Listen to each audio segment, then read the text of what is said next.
Hi friends, Dean here with Escape to Gaming. Today I just wanted to weigh in my 2 cents on the new Sony reveal or press conference, whatever the hell you want to call it, talking about their new PlayStation 4 Slim, which is going to basically replace the PlayStation 4 apparently. From here on out it'll just be the PS4, it will be the Slim.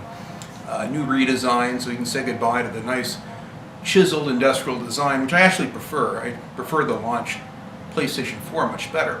But more importantly, what I was tuning in for was to hear about this, this Neo. I've heard bits and pieces and rumors, and certainly have seen specs on it. But I haven't really, haven't known too much about it. They say it's comparable with the Scorpio. Each one will have their own attributes with performance or what have you. It really depends on what you're looking after. Because of the very shaky beginning of the Xbox One, I was not at all interested. So I made my decision early on. I said this time around, because of money, I'll have to probably pick one console for my 8th gen gaming and for all my multiplats, and I made my decision early for the PlayStation 4. And I'm glad I did. I've had very good luck with it, wonderful performance. Some games have had problems. I think that's more the developer of that particular game and porting it, to the, like Mad Max. I'm playing it right now. And it looks great. One of the things that I like about what the new Neo is going to do is they're going to come out with, they'll be able to upscale these older games, which are my favorites, to 4K. Now, I mean, it's like it's splitting hairs over what is, it's not 4K native. I don't care. I have a couple upscaled Blu-rays that convert up to 4K, and they look amazing. They look absolutely amazing, and I don't even have the 4K Blu-ray player yet. Now I have a HDR high dynamic range 2015 Samsung TV, which is also does 3D. It does a high dynamic range, and it upscales and downscales beautifully. Whether I'm playing my original Xbox via component cables, the Xbox 360, with an HDMI setup, or my PlayStation 4 or PS3. They look and play amazing on it. I love the color palette. I love the detail, how crisp everything looks. And part of that is because I have this great TV. So finally, it's almost like having a Ferrari, but you get no highway that you can drive over 55 miles an hour on, so it's kind of wasted. That's kind of how I feel about my TV. So aside from some expensive Criterion Blu-rays I have that upscale to 4K, that look incredible. I can see, and I've seen glimpses, and I've streamed some 4K as well through Netflix. And my God, the TV is amazing. So I've been one that's been very anxious and excited, enthusiastic to see what's finally materializing with this Neo, or now it's going to be called the PlayStation 4 Pro, or PS4 Pro, which is fine. It's a nice name. I think right off the bat, it really designates that you can get the regular PS4 for $300, $299.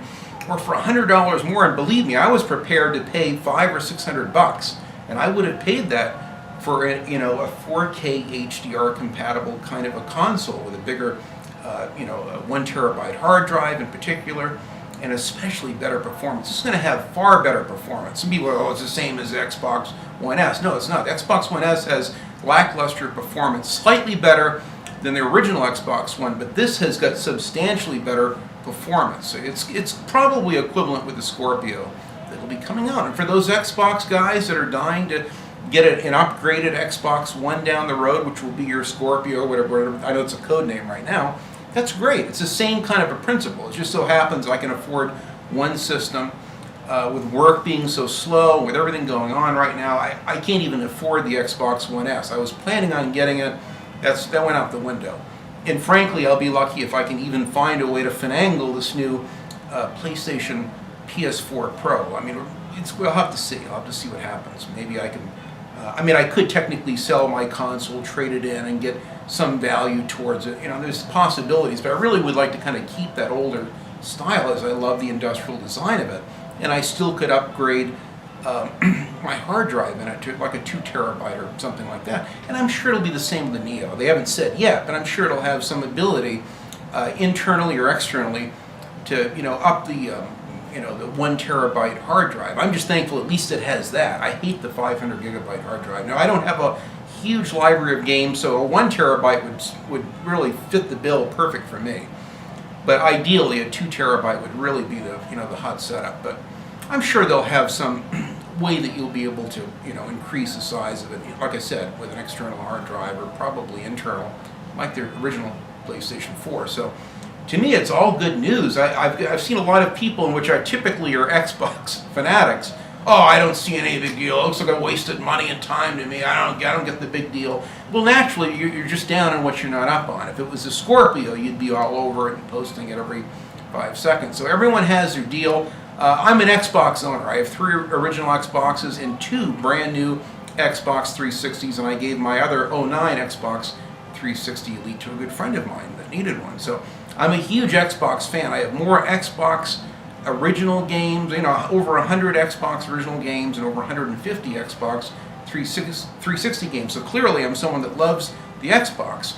And if I could swing it, I would get the 500 gigabyte, the small entry-level Xbox One S, just to play Forza Horizon 3, because I think it looks outstanding. And I would love to play a new game with that brand new HDR color palette that's built into that. So I'm not an anti-Xbox person. I had my issues initially with it at launch because I didn't like the Force Connect, I didn't like the DRM thing, and a lot of the things that Microsoft was like cramming down your throat. Now they've listened and they've come around, which is fine, that's great. And if I can swing it down the road and say, yeah, why not have a Lamborghini and a Ferrari? Why not?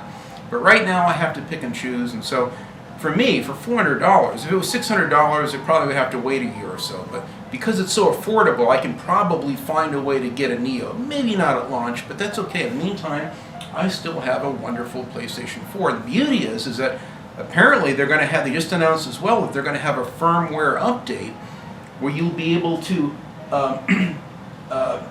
even your existing PS4 will be able to have an HDR color palette on all these old games, which means I can play Mad Max and see it in a tremendous spectrum of color, which will look incredible in the sunrises and sunsets and the windswept sands and all that in broad daylight. It's going to be amazing. So I'm really excited for that alone. That's a bonus, whether I buy a new Neo or PlayStation PS4 Pro or not. It's nice that Sony is trying to give something. So what they're doing is they just basically, here's a new PS4, which is the new Slim. It's cheap for entry-level people that maybe have wanted a PlayStation 4 but don't have a 4K TV. And then here's the new, the PS4 Pro for those like myself. And there's not many of us. I have friends of mine that work for Electronic Gaming Monthly that make good money as gaming editors. They don't even have a 4K TV. So to them, it's like, I'm not excited because now I got to go out and buy this new Neo thing, plus I have to buy a 4K TV. Well, it's understandable. I got a deal, $1,600 off on this TV a year ago in 2015, and I was going to wait a couple of years before getting one myself. There's nothing wrong with the 46-inch Samsung HD TV that I have, but it's not in 4K, and it certainly doesn't have the HDR color palette that this does. So I mounted that with a wall mount in my master bedroom. In fact, I could even put my PS4, my launch one, in there with that TV, and that would be perfect for that. Put a bigger hard drive in it, and then there's my gaming in there. I can game in bed, or if my wife wants to watch something on Netflix out here, I can go in there and game, or vice versa. So it's a great deal. But I had to get this TV. I'm a visual person. I have a huge 5,000 plus library of movies.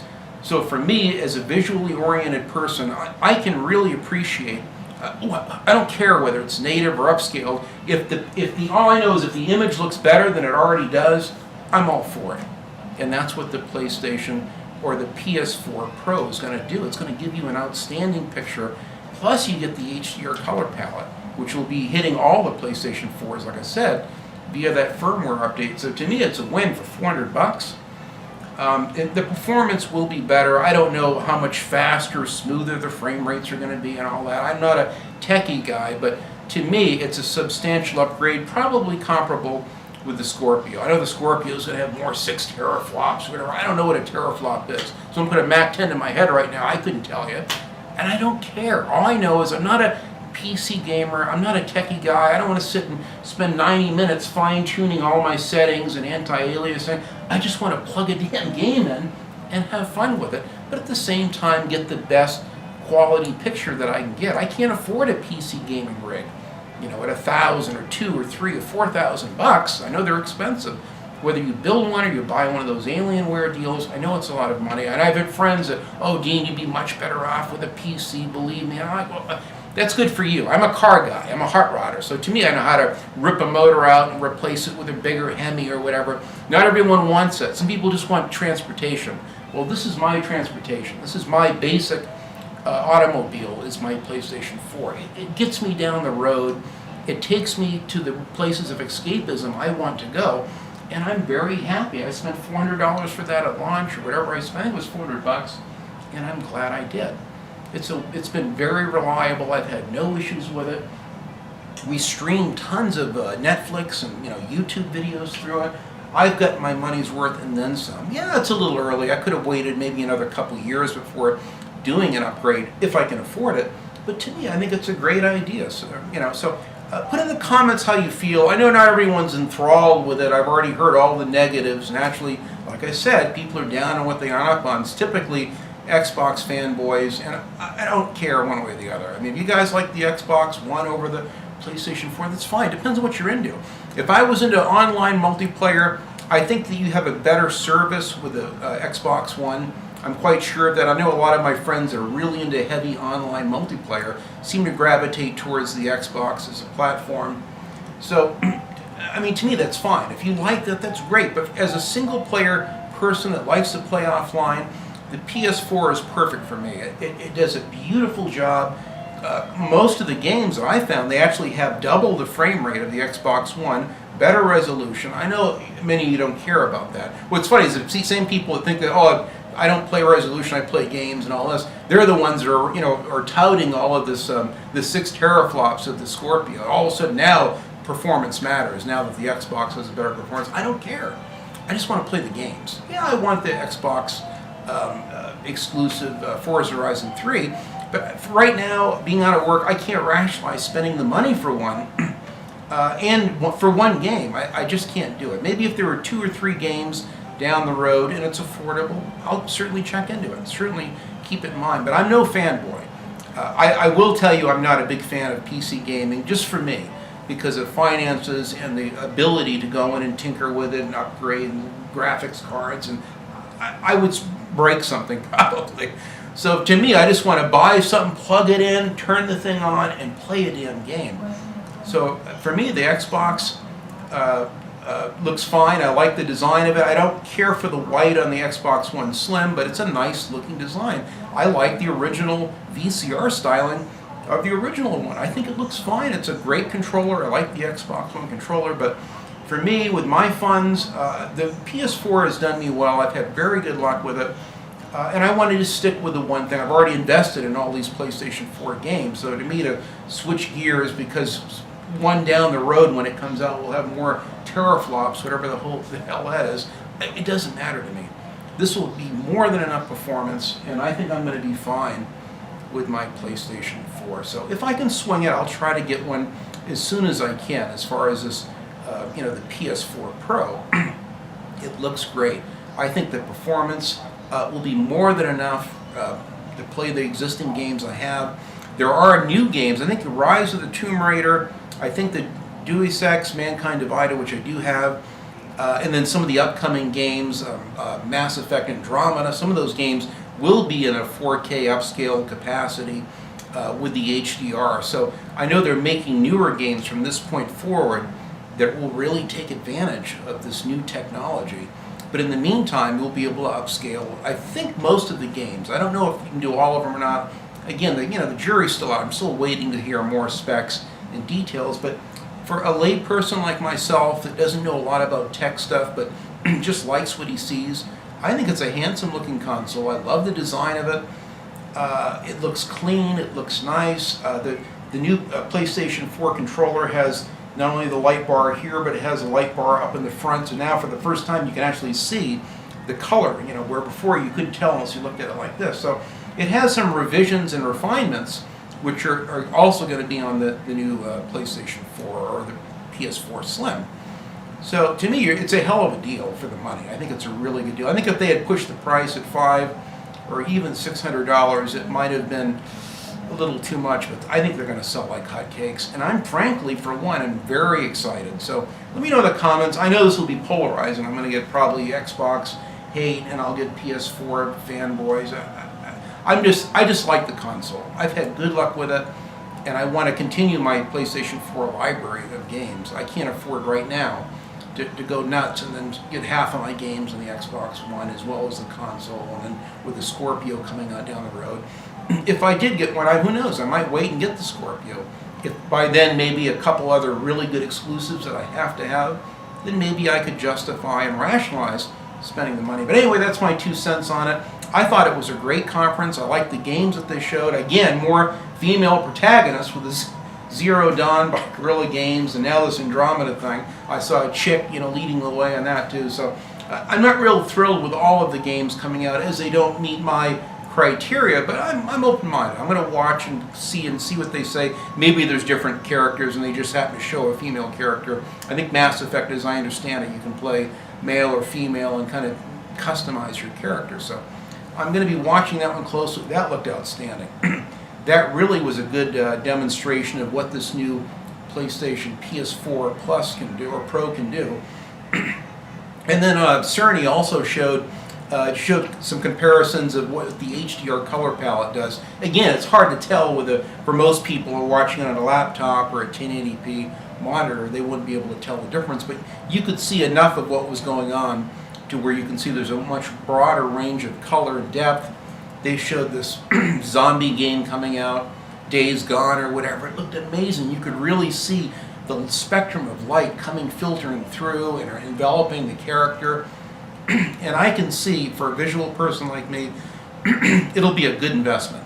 You'll really get an incredible look. The new Spider-Man game they showed looked amazing. The fabric on his suit, on his helmet or whatever, it looked incredible. So to me, that's what it's all about, is just good quality fidelity visually. And I think that the PlayStation and Sony is going to deliver for a very reasonable amount of money, which is a good thing.